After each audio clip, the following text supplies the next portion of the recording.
தைப்பூச காவடியாட்டத்தை இழிவுபடுத்திய வீடியோ சர்ச்சையில் era FM வானொலிக்கு 2,50,000 ரிங்கிட் அபராதம் விதிக்கப்பட்டிருப்பது இஸ்லாத்தை ஒடுக்கும் செயல் என கூறப்படுவதை தொடர்புத்துறை அமைச்சர் டாக்டர் ஃபாமி ஃபட்ஜல் சாடியுள்ளார்.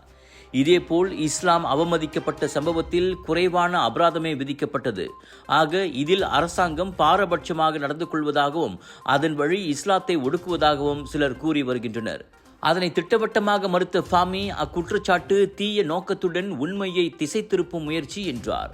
ஏரா வானொலிக்கான அபராதம் மற்றும் இஸ்லாத்தை அவமதித்த நகைச்சுவையாளர் ஹரித் இஸ்கண்டார், செசிலியா யாப் இருவருக்கும் விதிக்கப்பட்ட அபராதங்களுக்கான வேறுபாட்டை முன்னதாக மலேசிய தொடர்பு பல்லூடக ஆணையமான MCMC தெளிவாக விளக்கியிருந்தது.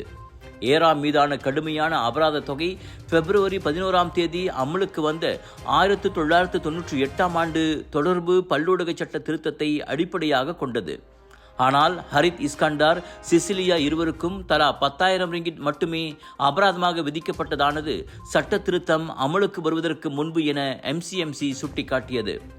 இன்னொன்று, ஏரா வானொலியின் சர்ச்சைக்குரிய வீடியோ தேசிய நலனை உட்படுத்தி இன மத பதற்றத்தை உருவாக்கிவிட்டது.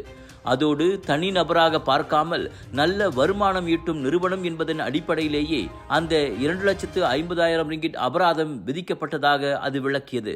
திருத்தப்பட்ட சட்டத்தின்படி அக்குற்றத்திற்கு அதிகபட்சம் 5 லட்சம் ரிங்கிட் அபராதமும் 2 ஆண்டுகள் சிறை தண்டனையும் விதிக்கப்படலாம்.